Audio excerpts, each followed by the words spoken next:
আল্লাহ বাঁচায় রাখছেন। অতএব রোজার কারণে আমার রোগ বাড়বে, মরে যাব না, না।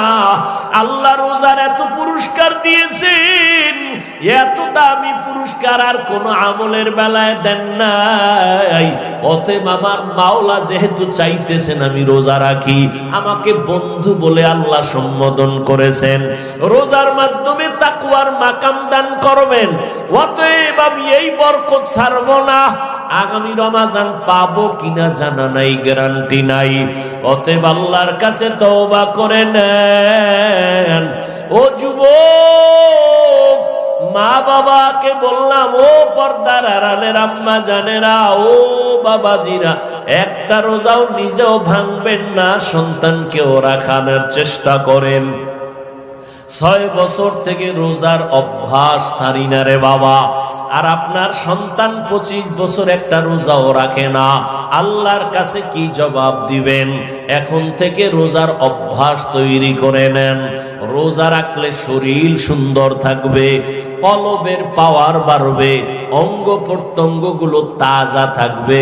সারাদিনই তো খাবেন, সারা রাত খাবেন, 11 মাসই তো জনমের মতো খাইলেন, একটা মাস একটু কন্ট্রোল করবেন। সুবহ সাদিক থেকে সূর্যাস্ত পর্যন্ত পানাহার থেকে ফিরে থাকবেন। এরে আল্লাহর গোলাম, এর দ্বারা দুনিয়ায় আপনি লাভবান হবেন, আল্লাহর কাছেও দাম হবে, মানুষের কাছেও সম্মান বেড়ে যাবে। ও পর্দার আড়ালের আম্মা জান, ও যুবক বাবারা, আজকে তোমরা কি মনে করো জানি না, আমি যে এত বুঝাই, স্কুলে পড়ো, কলেজে পড়ো, চাকরি করো, বাধা নাই রে বাবা। আমিও তোমার মতো এক যুবক সন্তান।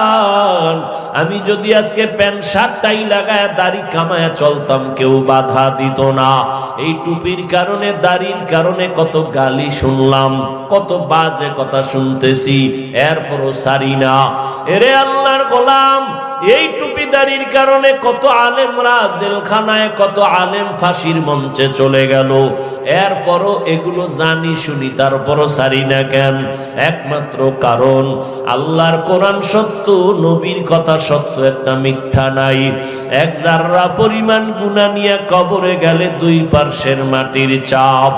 এরে আল্লাহর বান্দারা,